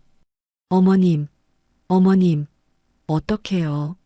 제가 잠시 가게 앞에 나온 손님이랑 이야기하는 사이에 하준이가 차가 오는 걸 못 보고 어떡해요, 우리 하준이. 한때는 저를 해충이라 부르며 내쫓았던 며느리였습니다. 하지만 그 순간 그녀는 더 이상 제 복수의 대상이 아니었어요. 그저 죽어가는 자식을 눈앞에 둔 세상에서 가장 가여운 어미일 뿐이었습니다. 의사는 어딨어? 하준이는 내 손주 얼굴 좀 보자. 제가 울부짖으며 묻자 아들이 다가와 제 팔을 붙들었습니다. 수술 들어갔어요. 그런데 뇌 손상이 너무 심해서 수술이 끝나도 깨어날 확률이 거의 없다고. 엄마 나 무서워서 죽을 것 같아. 우리는 서로를 부둥켜 안고 울었습니다. 원망도 증오도 복수도 모두 부질없었습니다. 그저 똑같은 절망 앞에 선 가족이라는 잔인한 사실만이 우리를 휘감을 뿐이었습니다. 응급실의 소란스러움이 거짓말처럼 멀어지고 우리는 수술실 앞 복도에 차가운 플라스틱 의자에 나란히 앉아 있었습니다. 몇 시간이 흘렀는지 지금이 밤인지 낮인지조차 분간할 수 없었어요. 하얀 벽과 천장의 형광등 불빛만이 우리의 그림자를 시체처럼 바닥에 길게 늘어뜨리고 있었죠. 아들 대식이는 두 손에 얼굴을 묻은 채 미동도 없었고 며느리 민지는 넋이 나간 사람처럼 허공의 한 점만을 응시하고 있었습니다. 우리 사이에는 그 어떤 대화도 위로도 존재하지 않았습니다. 오직 수술실 문 위에 켜진 붉은 등만이 우리 세 사람의 심장을 짓누르는 유일한 현실이었습니다. 얼마나 지났을까요? 수술실 문이 열리고 파란 수술복을 입은 의사가 나왔습니다. 우리는 약속이라도 한 듯 동시에 자리에서 튀어올랐어요. 의사는 피곤해 절은 얼굴로 마스크를 벗으며 입을 열었습니다. 수술은 일단 급한 불은 껐습니다. 출혈은 잡았고 파열된 장기도 봉합했습니다. 그럼 우리 하준이 이제 괜찮은 건가요? 네. 살 수 있는 거죠? 며느리가 의사의 팔을 붙들고 미친 사람처럼 매달렸습니다. 하지만 의사의 표정은 조금도 밝아지지 않았어요. 그는 잠시 말을 고르다 무겁게 입을 열었습니다. 진짜 문제는 머리입니다. 사고 당시 충격으로 인한 뇌 손상이 너무 심각합니다. 뇌압을 낮추기 위해 할 수 있는 조치는 모두 취했지만 의식은 돌아오지 않고 있습니다. 지금부터가 정말 고비입니다. 마음의 준비를 단단히 하셔야 할 것 같습니다. 마음의 준비라는 말. 응급실에서 아들에게 들었던 그 잔인한 말이 의사의 입을 통해 다시 한번 확인되는 순간 며느리는 그 자리에 주저앉아 목 놓아 울기 시작했습니다. 아들은 아내를 부축할 생각도 못하고 망연자실한 표정으로 의사에게 되물었어요. 확률이라도 없습니까? 우리 아들이 깨어날 확률이 정말 단 1%도 없는 겁니까? 현대의학으로 설명할 수 없는 기적이 아주 없다고는 말씀드리지 못하겠습니다. 하지만 보호자분들께 헛된 희망을 드리고 싶지는 않습니다.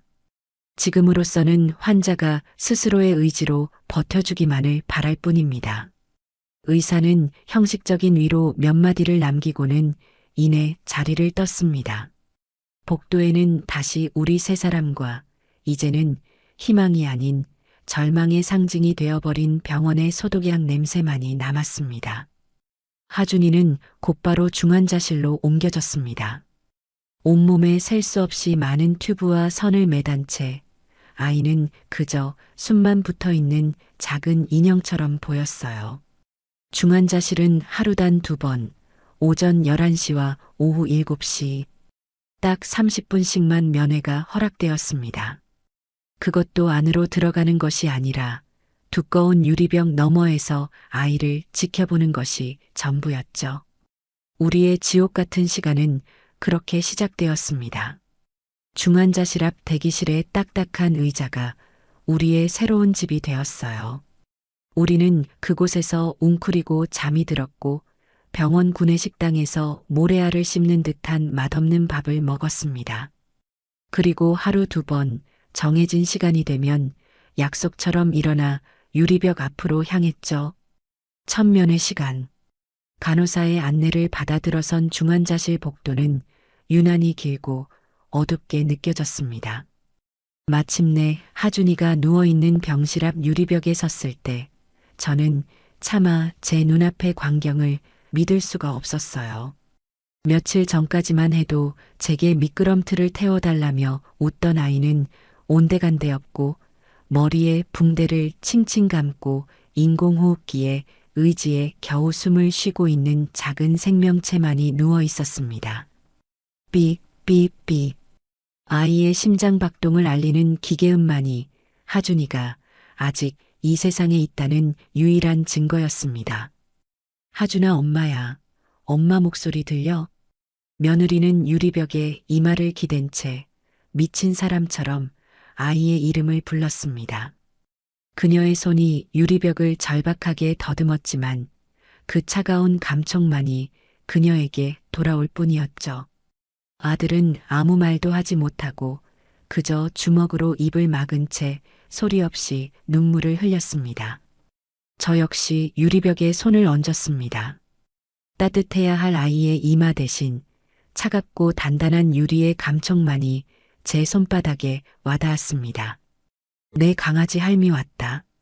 할미가 우리 하준이 보러 왔어. 무서워하지 마. 응? 할미가 여기서 계속 지켜줄게. 제 목소리는 형편없이 갈라지고 떨렸습니다.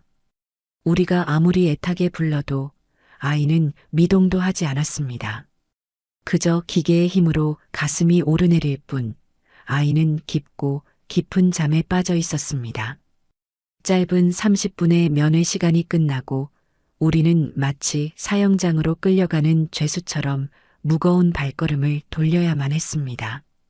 대기실로 돌아온 며느리는 거의 탈진 상태로 의자에 쓰러졌고 아들은 벽에 머리를 찧으며 자책하기 시작했습니다. 내가 죄인이야. 내가 하준이 손을 꽉 잡고 있었어야 했는데 내가 미친놈이야. 그만해. 당신 탓 아니야. 내가 가게 손님만 아니었어도. 내가 우리 아들. 두 사람은 서로를 탓하고 또 스스로를 탓하며 울부짖었습니다. 저는 그 모습을 보며 이 모든 비극이 어쩌면 저의 지독한 복수에서 시작된 것은 아닐까 하는 죄책감에 숨조차 쉴 수 없었습니다. 제가 그들을 용서하고 조금만 더 일찍 손을 내밀었더라면 그들이 그렇게 구석으로 내몰리지는 않았을 텐데. 그랬다면 이런 끔찍한 사고도 일어나지 않았을지 모른다는 생각이 머릿속을 떠나지 않았어요. 시간이 흐르면서 대기실의 다른 보호자들과도 조금씩 안면을 트게 되었습니다. 제 옆자리에는 늘 하얀 손수건으로 눈물을 닦던 저와 나이가 비슷해 보이는 할머니 한 분이 계셨어요. 그분은 저보다 먼저 제게 말을 걸어왔습니다. 아기 할머니는 여기 온 지 얼마나 됐어요? 오늘로 사흘째입니다. 그쪽은요? 나는 석 달이 다 되어가요. 우리 손주 녀석, 뺑손이 사고를 당해서 저 안에서 아직도 나오지를 못하고 있네. 그 할머니의 말에 저는 가슴이 철렁 내려앉았습니다. 석 달. 그것은 제게 영원과도 같은 시간이었습니다. 힘들죠? 처음 일주일이 제일 힘들어요. 잠도 안 오고 밥도 안 넘어가고 사람이 피가 마르지. 근데 더 무서운 게 뭔지 알아요? 그 시간에 익숙해지는 거예요. 저 기계 소리가 익숙해지고 우리 손주가 저기 누워 있는 게 익숙해지고 그러다 보면 덜컥 겁이 나. 내가 지금 제정신인가 싶어서. 그녀는 덤덤하게 말했지만 그 목소리에는 감히 상상할 수 없는 깊이의 고통이 배어 있었습니다. 우리는 그 후로도 종종 이야기를 나누었어요. 서로의 손주가 얼마나 예뻤는지, 얼마나 똑똑했는지, 얼마나 사랑스러웠는지에 대해 이야기하며 잠시나마 고통을 잊으려 애썼습니다. 그것은 같은 지옥을 걷는 사람들만이 나눌 수 있는 처절한 동지애였습니다. 하루, 이틀, 일주일. 시간은 더디게 흘러갔지만 하준이의 상태는 조금도 나아지지 않았습니다. 의사는 매일 똑같은 말만 반복했어요. 상태는 안정적이지만 의식은 돌아오지 않고 있습니다. 그 안정적이라는 말이 오히려 더 큰 절망으로 다가왔습니다. 차라리 나빠지기라도 하면 소리내어 울기라도 할 텐데 아무런 변화 없는 그 상태는 우리의 희망을 아주 천천히 그리고 잔인하게 갉아먹고 있었어요. 며느리는 점점 더 쇠약해져 갔습니다. 그녀는 이제 울 기력도 없는지 그저 멍하니 유리병 너머의 아들만 바라볼 뿐이었습니다. 아들은 술에 의지하기 시작했어요. 밤이면 병원 밖 편의점에서 몰래 소주를 사와 마시고는 괴로운 잠에 빠져들곤 했습니다. 저는 그런 그들을 위해 억지로 죽을 쑤어 먹이고 더러워진 옷을 챙겨 병원 세탁실에서 빨래를 했습니다. 한때는 증오의 대상이었던 그들을 이제는 제가 돌보고 있었습니다. 그것은 용서나 화해가 아니었습니다. 하준이라는 이름 아래 우리는 서로에게 기댈 수밖에 없는 위태로운 존재들이 되어버렸으니까요. 유리병 너머의 손주는 그렇게 우리를 하나의 운명 공동체로 다시 묶어놓고 있었습니다. 열흘이 넘는 시간이 지났습니다. 병원 복도의 딱딱한 의자는 이제 제 몸의 일부처럼 익숙해졌고 소독약 냄새는 공기처럼 당연하게 느껴졌어요. 우리는 이제 더 이상 서로를 탓하거나 울부짖지 않았습니다. 그럴 힘조차 남아있지 않았거든요. 그저 기계처럼 정해진 시간에 면회를 하고 맛없는 밥을 먹고 꾸벅꾸벅 졸다가 깨기를 반복할 뿐이었습니다.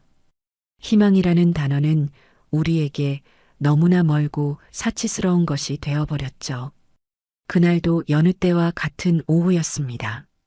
점심을 먹고 대기실 의자에 앉아 깜빡 잠이 들었다 깨어났을 때였어요.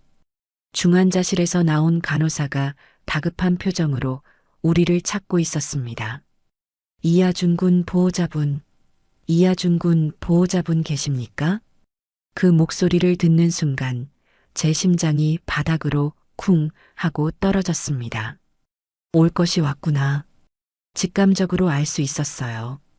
멍하니 앉아있던 며느리와 아들도 사색이 되어 자리에서 일어났습니다. 저희가 이하준 보호자입니다. 무슨 일입니까? 제가 떨리는 목소리로 묻자 간호사는 안타까운 표정으로 말했습니다. 지금 담당 교수님께서 찾으십니다. 상담실로 와달라고 하십니다. 우리는 간호사를 따라 상담실로 향했습니다.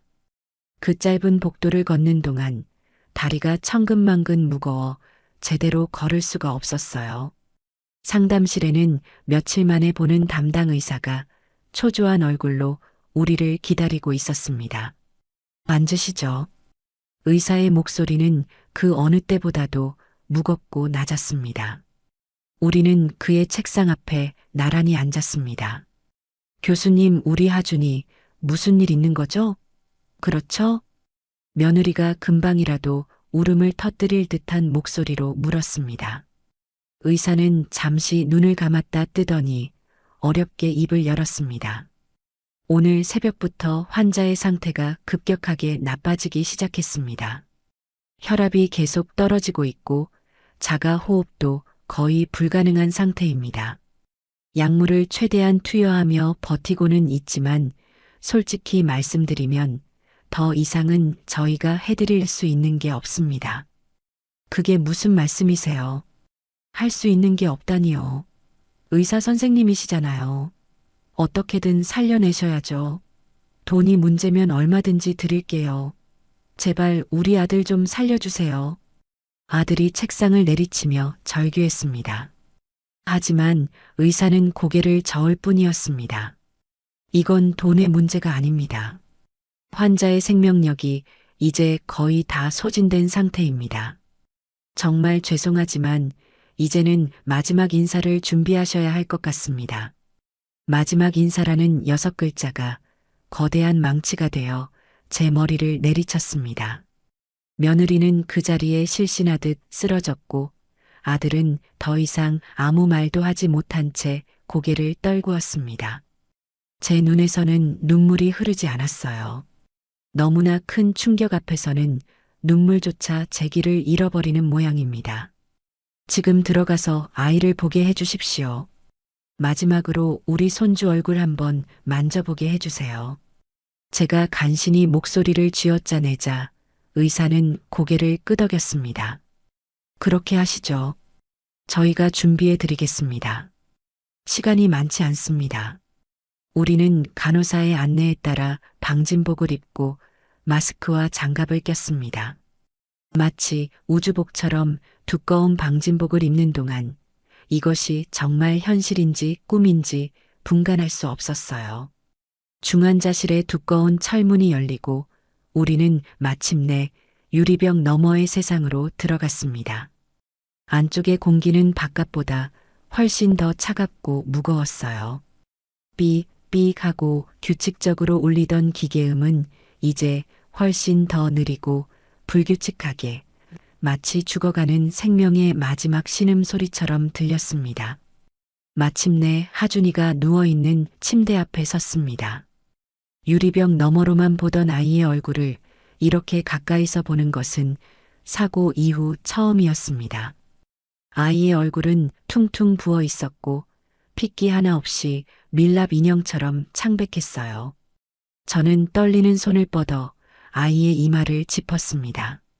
유리벽처럼 차가울 것이라 생각했던 아이의 피부는 미열이 남아있어 오히려 따뜻하게 느껴졌습니다.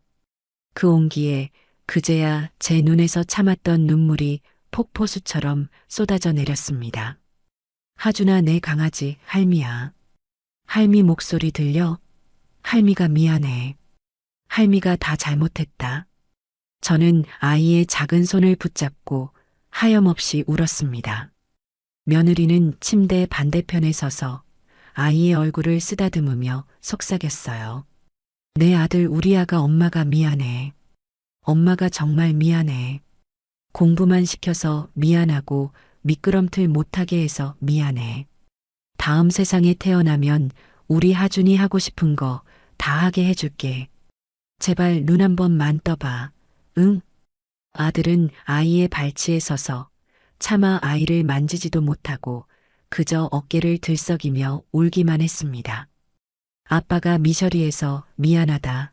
아들 아빠가 더 강하지 못해서 너를 지켜주지 못해서 정말 미안해. 우리의 울음소리와 사죄가 병실을 가득 메웠습니다. 하지만 아이는 아무런 대답이 없었어요. 그때였습니다. 아이의 심박수를 알리던 기계음이 점점 더 느려지기 시작했습니다. 의사와 간호사들이 다급하게 움직이기 시작했지만 우리는 그저 지켜볼 수밖에 없었습니다. 그리고 마침내 길고 날카로운 삐소리가 병실을 갈랐습니다. 모니터 위를 오르내리던 녹색 선은 이제 아무런 미동도 없는 평평한 직선이 되어 있었습니다. 오전 11시 42분. 이하준 환자 사망 확인하였습니다. 간호사의 목소리가 멀리서 들려오는 것 같았어요. 며느리의 처절한 울음소리가 중환자실을 가득 메웠습니다. 안 돼. 안 돼. 우리 하준이 데려가지 마. 안 돼. 그녀는 거의 실성하여 아이의 몸을 흔들었고 간호사들이 달려와 그녀를 말려야만 했습니다. 저는 소리내어 울지 못했습니다. 그저 아이의 손을 붙잡은 채 고개를 떨구고 온몸으로 흐느낄 뿐이었어요.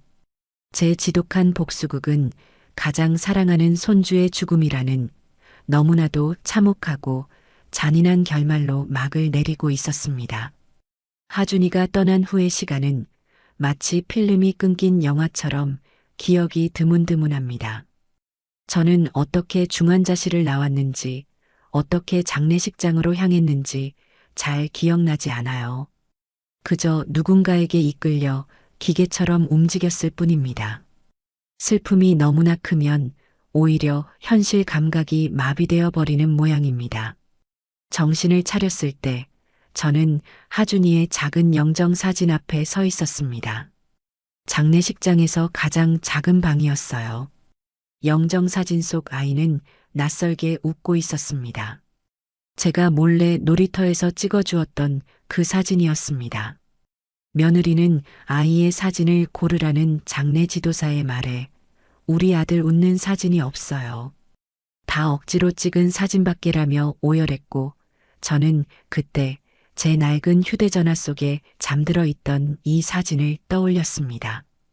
아이의 유일하게 행복했던 순간이 아이의 마지막 가는 길을 배웅하게 된 것입니다. 조문객은 거의 없었습니다. 유치원 선생님과 친구 엄마 몇몇이 찾아와 어색한 위로를 건네고는 금방 자리를 떴고 아들의 회사 동료 몇몇이 와서 봉투만 내밀고 돌아갔죠. 제 여동생도 연락을 받고 한달음에 달려왔습니다. 저를 보자마자 동생은 제 손을 붙잡고 함께 울어주었어요. 언니 미안해. 내가 말을 너무 심하게 했어. 이런 일이 있을 줄도 모르고. 저는 동생의 사과에 아무런 대답도 할 수 없었습니다. 그저 고개를 저을 뿐이었죠. 이제 와서 누구를 탓하고 원망한들 무슨 소용이 있겠습니까? 모든 것이 부질없는 짓이었습니다. 며느리는 거의 실신 상태로 영안실 구석에 쓰러져 있었고 아들은 멍한 눈으로 조문객들을 맞았습니다. 모든 장례 절차는 실질적으로 제가 도맡아 처리해야만 했어요. 장례 지도사와 장지에 대해 상의하고 조문객들의 식사를 챙기고 복잡한 서류들을 처리했습니다. 한때는 저들을 완벽하게 무너뜨리는 것이 제 삶의 목표였는데 이제는 완전히 무너져 내린 그들을 일으켜 세우고 있는 제 자신이 참으로 기구하게 느껴졌습니다. 이틀간의 짧은 장례가 끝나고 발인 날이 밝았습니다. 우리는 작은 유골함을 품에 안고 화장장을 나섰어요. 아이를 위한 작은 자리를 마련해 준 곳은 도시에서 한참 떨어진 한적한 수목장이었습니다. 우리는 작은 나무 아래에 아이의 유골함을 묻고 그 위에 작은 비석 하나를 세웠습니다. 사랑하는 아들 이하준, 이곳에 잠들다. 비석에 새겨진 짧은 문구를 보며 며느리는 또다시 무너져 내렸습니다. 모든 절차가 끝나고 우리는 아들 내외가 살던 변두리의 낡은 빌라로 돌아왔습니다. 문을 열고 들어서는 순간 집안을 가득 채운 아이의 흔적들이 날카로운 칼이 되어 우리 모두의 심장을 후벼 팠습니다. 현관에는 아이가 신던 작은 운동화가 놓여 있었고 거실 바닥에는 아이가 가지고 놀던 로봇 장난감이 뒹굴고 있었죠. 며느리는 현관에 놓인 아이의 신발을 끌어안고 우리 아들 여기 있었네. 엄마랑 집에 가자 하며 오열했고 아들은 더 이상 버틸 힘이 없는지 그 자리에 주저앉아 버렸습니다. 저는 그들을 그곳에 참아 둘 수가 없었습니다. 그날부터 며칠간 저는 그 집에서 함께 머물렀어요. 그들을 위해 밥을 하고 빨래를 하고 흐트러진 집을 치웠습니다. 하지만 우리가 함께하는 공간은 침묵만이 가득했습니다. 우리는 한 지붕 아래 있었지만 각자의 지옥에 갇혀 있었죠. 며칠이 지난 어느 날 밤이었습니다. 저는 더 이상 이렇게 살 수는 없다고 생각했어요. 거실에 널브러진 하준이의 장난감들을 하나씩 주워 담기 시작했습니다. 뭐 하시는 거예요, 어머님? 제 행동을 본 며느리가 놀라 제게 달려왔습니다. 치워야지. 이렇게 두고 어떻게 살아? 산 사람은 살아야지. 안 돼요. 이건 우리 하준이 물건이에요. 아무것도 건드리지 마세요. 며느리는 제게서 장난감 상자를 뺏으려 했습니다. 저는 상자를 놓지 않고 그녀의 눈을 똑바로 쳐다보며 말했어요. 이렇게 하준이 물건들 끌어안고 평생 울면서 살 거니? 그럼 하늘에 있는 하준이 마음이 편할 것 같아? 네가 정신 차려야 대식이도 살아. 그리고 너도 살고. 제가 어떻게 살아요? 하준이가 없는데 제가 어떻게 살아요? 살아야지. 죽을 만큼 힘들어도 살아야지. 그게 하준이가 우리에게 남긴 마지막 숙제일지도 몰라. 그의 목까지 열심히 그리고 제대로 살아내는 거. 제 말에 며느리는 더 이상 저항하지 못하고 장난감 상자를 붙잡은 채 바닥에 주저앉아 엉엉 울었습니다. 저 역시 눈물을 참을 수 없었어요. 우리는 그렇게 한참을 아이의 흔적들 속에서 서로를 부둥켜 안고 울었습니다. 그것은 화해가 아니었습니다. 용서도 아니었죠. 그저 같은 상처를 가진 사람들이 서로의 아픔을 확인하는 처절한 의식과도 같은 것이었습니다. 우리의 지독했던 전쟁은 끝났고 그 폐허 속에는 재와 먼지 그리고 지워지지 않는 슬픔만이 남아 있었습니다. 하준이를 떠나보낸 후 아들 내외의 작은 빌라에는 시간이 멈춘 듯한 침묵만이 감돌았습니다. 우리는 같은 공간에서 숨을 쉬고 있었지만 각자의 슬픔이라는 투명한 감옥에 갇혀 서로에게 닿지 못했죠. 며느리 민지는 거의 대부분의 시간을 텅 빈 하준이의 방에서 보냈습니다. 아이의 옷가지를 끌어안고 아이의 책을 하염없이 넘겨보며 마치 아이가 바로 옆에 있는 것처럼 혼잣말을 하곤 했어요. 아들 대식이는 밤마다 술을 마셨습니다. 취하지 않으면 잠들 수 없었고 잠들면 악몽을 꾸었습니다.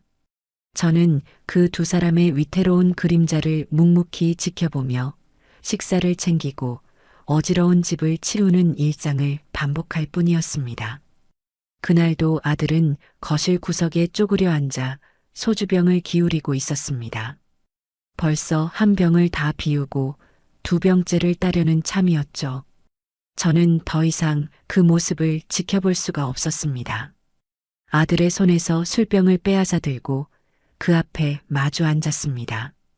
언제까지 이렇게 살 거냐? 제 목소리는 차갑고 단단했습니다. 동정이나 위로는 지금 저 녀석에게 아무런 도움이 되지 않는다는 것을 알았기 때문입니다. 아들은 초점 없는 눈으로 저를 올려다보더니 피식하고 허탈하게 웃었습니다. 그럼 엄마는 나더러 어떻게 살라고? 뭘 어떻게 해야 하는데? 하준이는 죽었고 내 인생은 끝났어. 다 끝났다고. 끝나? 네가 뭔데 네 인생을 끝내? 너한테는 아직 책임져야 할 아내가 있고 네가 무너뜨린 네 인생이 있잖아. 하준이가 하늘에서 보고 있는데 애비라는 놈이 매일 술만 퍼마시고 폐인처럼 사는 꼴을 보여주고 싶은 거야? 엄마는 아무것도 몰라. 내 마음이 지금 어떤지 엄마는 모른다고. 아들이 처음으로 제게 소리를 질렀습니다. 그 눈에는 슬픔과 함께 깊은 원망이 서려 있었어요. 내가 왜 이렇게 됐는데? 내가 왜 내 아들 손 한번 제대로 못 잡아보고 보내야 했는데? 시작은 엄마였잖아.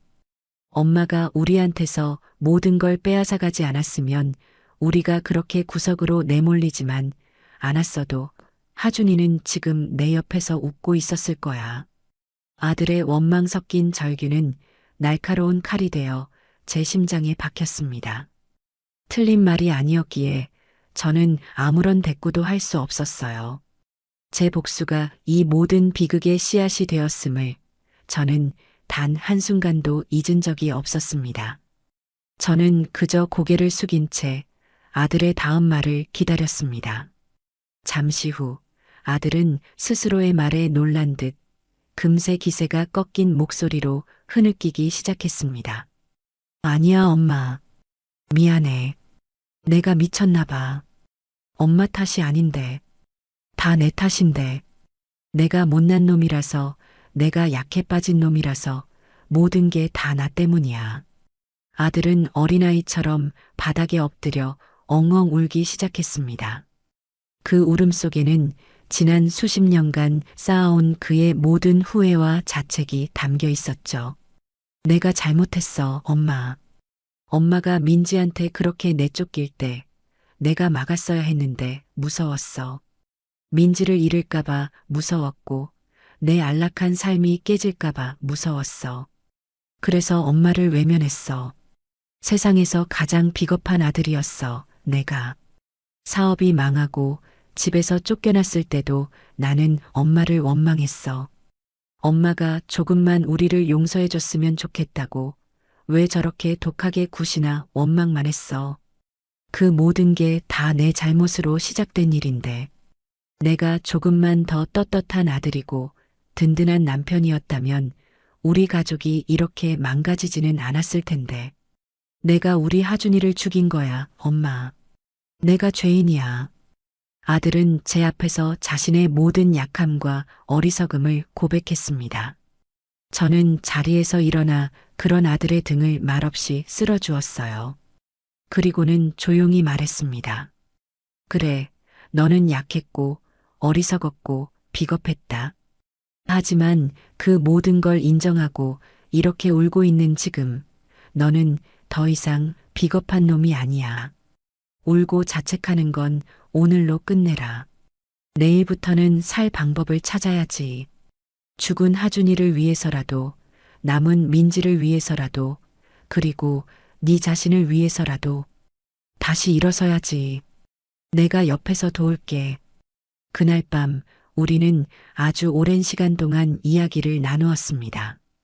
그것은 제 인생에서 아들과 나눈 최초의 그리고 가장 솔직한 대화였습니다. 며느리 민지의 상태는 날이 갈수록 심각해졌습니다. 그녀는 하준이의 환영과 환청에 시달리며 현실과 환상을 구분하지 못하기 시작했어요. 이대로 두었다가는 정말 큰일이 나겠다 싶었습니다. 저는 수소문 끝에 알게 된 가족 트라우마 전문 심리 상담센터에 전화를 걸어 예약을 잡았습니다.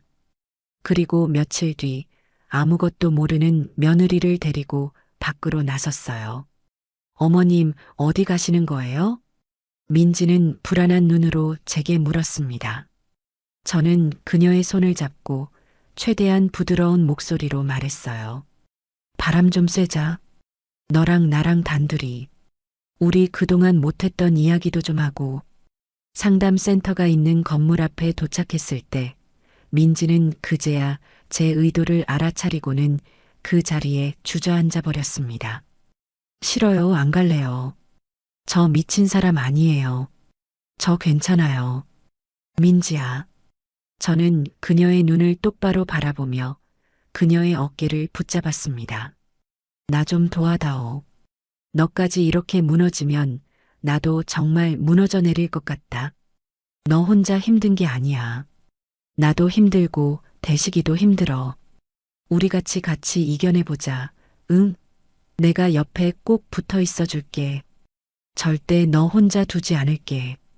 제 진심이 통했는지 며느리는 한참을 울먹이다가 마침내 고개를 끄덕였습니다.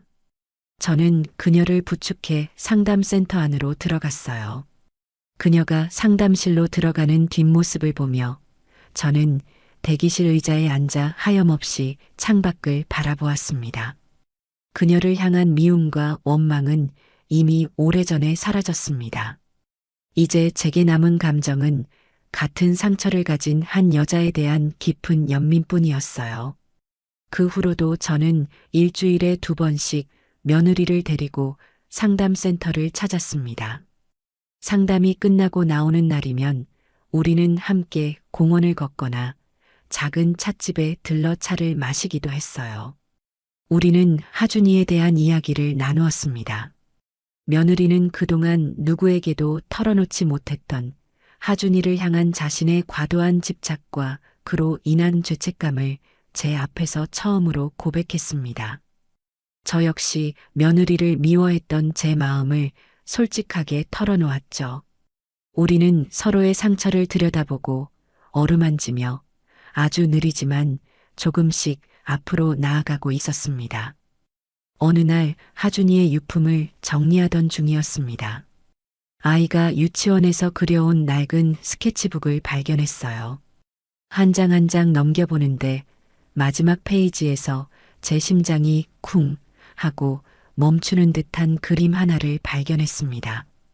내가 살고 싶은 우리 집이라는 제목 아래 커다란 미끄럼틀이 집 중앙에 놓여 있고 그 옆에서 할머니와 엄마 아빠가 손을 잡고 환하게 웃고 있는 그림이었습니다. 아이의 소원은 영재가 되는 것도 좋은 대학에 가는 것도 아니었습니다. 그저 온 가족이 함께 미끄럼틀을 타며 웃는 것. 그 소박한 꿈 하나였습니다. 저는 그 그림을 끌어안고 한참을 소리내어 울었습니다. 그리고 결심했습니다. 제 복수의 상징이었던 그리고 하준이의 사고 소식을 들었던 그 낡은 집을 처분하기로요. 그곳의 평온은 이제 제게 고통스러운 기억일 뿐이었습니다. 복수를 위해 손에 쥐었던 그 돈 역시 이제는 새로운 의미를 찾아주어야 했습니다. 저는 박건우 변호사에게 연락해 제 계획을 이야기했습니다. 하준이의 이름으로 작은 재단을 만들고 싶다고요.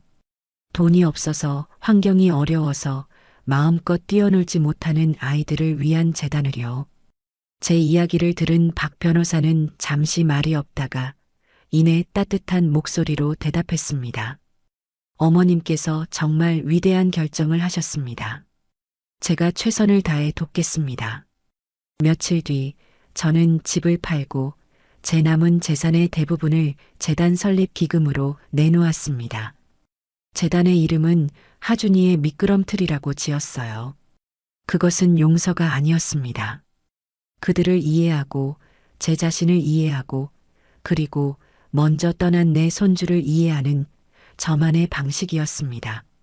제 길고 길었던 복수극의 진정한 마침표는 바로 이 이의 이름으로 찍혀야만 했습니다. 1년이라는 시간이 흘렀습니다. 하준이의 첫 번째 기일이었습니다. 지난 1년 동안 제 삶에는 많은 변화가 있었습니다. 저는 낡은 시골집을 떠나 도시의 작은 아파트로 이사를 했고 제 하루는 하준이의 미끄럼틀 재단 일을 돌보는 것으로 채워졌습니다. 서류 작업을 하고 지원이 필요한 곳을 물색하고 후원자들을 만나는 일은 생각보다 훨씬 더 바쁘고 고됐지만 제 마음은 그 어느 때보다도 충만했습니다. 아들 내외는 서울을 완전히 떠나 강원도의 작은 시골 마을에 새로운 터전을 잡았습니다.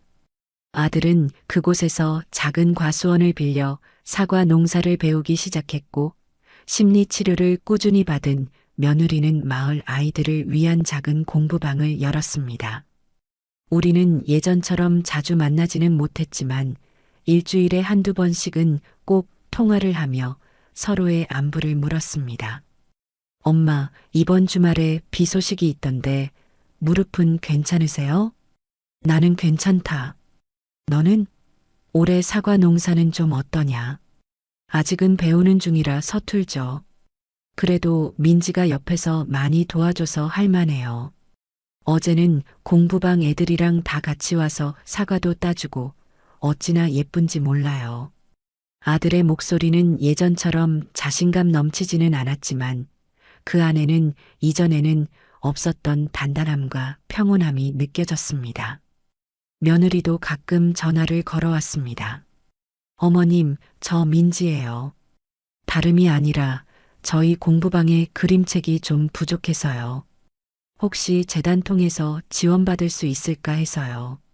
그래, 필요한 책 목록 보내거라. 내가 검토해보고 이사회에 올려볼게. 정말요? 고맙습니다, 어머님. 아이들이 정말 좋아할 거예요. 우리의 대화는 이제 지극히 사무적이고 평범했지만 그 안에는 서로를 향한 보이지 않는 존중과 배려가 담겨 있었습니다. 우리는 더 이상 서로에게 상처를 주지도 기대를 하지도 않았습니다. 그저 각자의 자리에서 서로의 삶을 묵묵히 응원해주는 세상에서 가장 멀고도 가까운 사이가 된 것입니다. 하준이의 기일을 며칠 앞두고 저는 재단의 첫 번째 사업 결과물인 하준이의 햇살 놀이터 1호 개장식에 참석했습니다.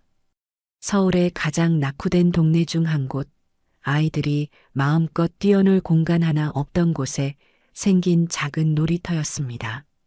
제가 재단 기금으로 낡은 공터를 매입하고 여러 후원자들의 도움을 받아 예쁜 놀이기구들을 들여놓았죠.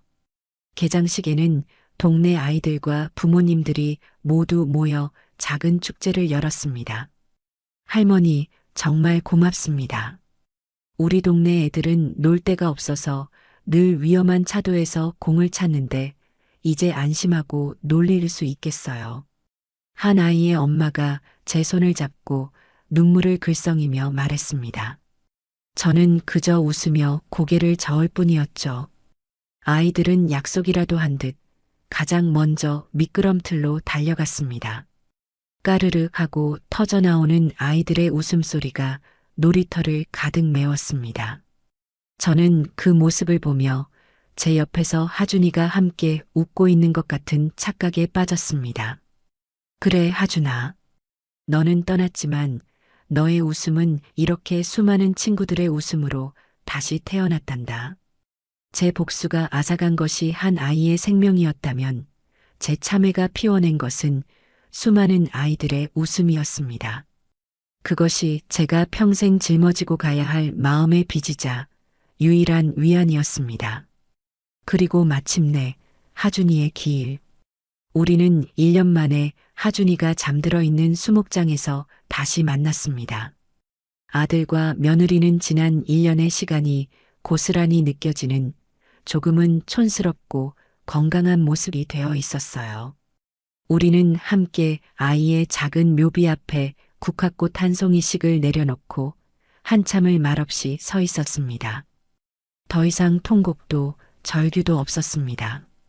그저 가슴속 깊은 곳에서부터 차오르는 그리움을 각자의 방식으로 삼켜낼 뿐이었죠.